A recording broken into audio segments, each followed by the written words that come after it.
Hi friends, welcome to Tulasi vibes.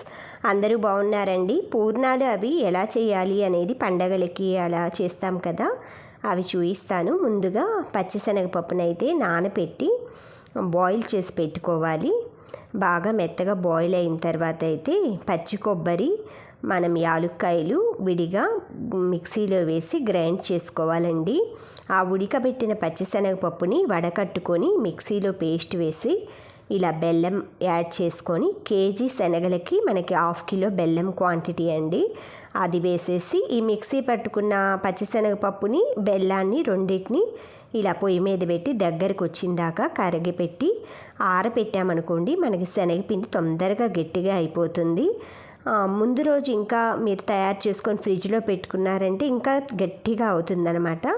ఇలా వేలు ముంచితే జారేటట్లుగా మినప్పప్పు 1 గ్లాసు 2 గ్లాసుల బియ్యానికి అలా ముందు రోజే రుబ్బేసి పెట్టుకోవాలండి ఫ్రిడ్జ్లో. అది ఉదయాన్నే ఉంటాయి కదా వంటలు మనకి పూజలప్పుడు. లేదు మనం మామూలుగా అకేషనల్గా ఇంట్లో ఏవైనా చేసుకోవాలి అనిపించినప్పుడు మాత్రం అప్పటికప్పుడు రుబ్బుకోండి. పులిస్తే ఈ మినప్పిండి ఏంటంటే పూర్ణాలకి బాగుండదండి, నెక్స్ట్ డేకి తినటానికి. అలాగా పైన ఏమో పుల్లగా ఉంటుంది అనమాట. మనకి దోసపిండి కదా, ఎక్కువ పులిస్తే బాగుండదు. అందుకని ఫ్రెష్గానే వేసుకోవాలన్నమాట. మనం ఉదయాన్నే పూజ కంటే కష్టం అవుతుంది కాబట్టి నైట్ వేసి ఫ్రిడ్జ్లో పెట్టేసుకోండి. వెంటనే పులవకూడదు అనమాట ఈ పిండి, అదొక్కటి గుర్తుంచుకోండి.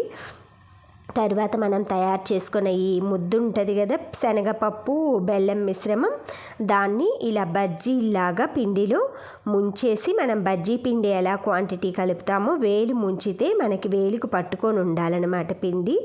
ఆ విధంగా అయితే కలుపుకొని ఆ ఉండని ముంచేసి కొంచెం మనం ఇలా గిన్నెకి అనేసుకొని, అంటే కారకుండా అవి డ్రాప్స్ పడకుండా ఇలా జాగ్రత్తగా ఆయిల్లో అయితే వదలాలండి. ఒక్కొక్కటి అలా బజ్జీ పిండిలాగైతే రోల్ చేసుకున్న ఉండలను అయితే పిండిలో ముంచేసి చక్కగా 1 by 1 మనం ఆయిల్ మనకి పూర్ణం మునిగే వరకు తీసుకోండి.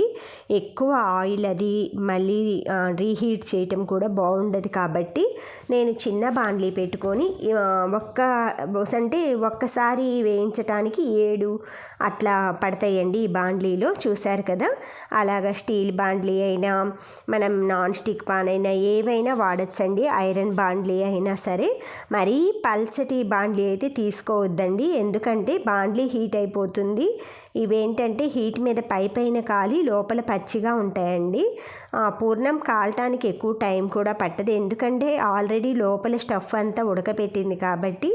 పైన మనకి వేసేటప్పుడు హై ఫ్లేమ్ పెట్టుకోండి. అన్ని పూర్ణాలు వేయగానే లో ఫ్లేమ్ పెట్టుకుంటే మనకి ఈక్వల్గా ఆ పైనున్న పొర కూడా లోపల మినప్పిండి అది పచ్చి లేకుండా చక్కగా ఉంటుంది. ఈ విధంగా 1 by 1 పూర్ణాలను అయితే ఆయిల్లో వేసేసుకొని ఒకవైపు కాలిన తర్వాత రెండో వైపు తిప్పేసి టర్న్ చేసేసుకోవాలన్నమాట. జాగ్రత్తగా టర్న్ చేస్తే ఆ లోపల ఉన్న స్టఫ్ అనేది పైకి పోకుండా ఉంటుందండి. ఇవి కాలాయంటే మనకి పుడి బొంగరాలు బోండాలు అంటారు కదా, అవి ఎలా విడిపోతాయో అలాగే విడిపోతాయండి. ఒకదానికొకటి కొంచెం తిప్పేటప్పుడే మనం జాగ్రత్తగా తిప్పుకోవాలన్నమాట.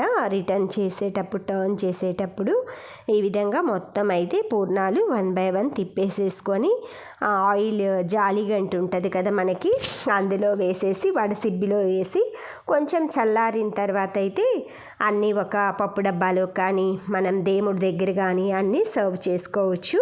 Thank you friends, thank you for watching, thank you for valuable time. Have a safe day. Bye.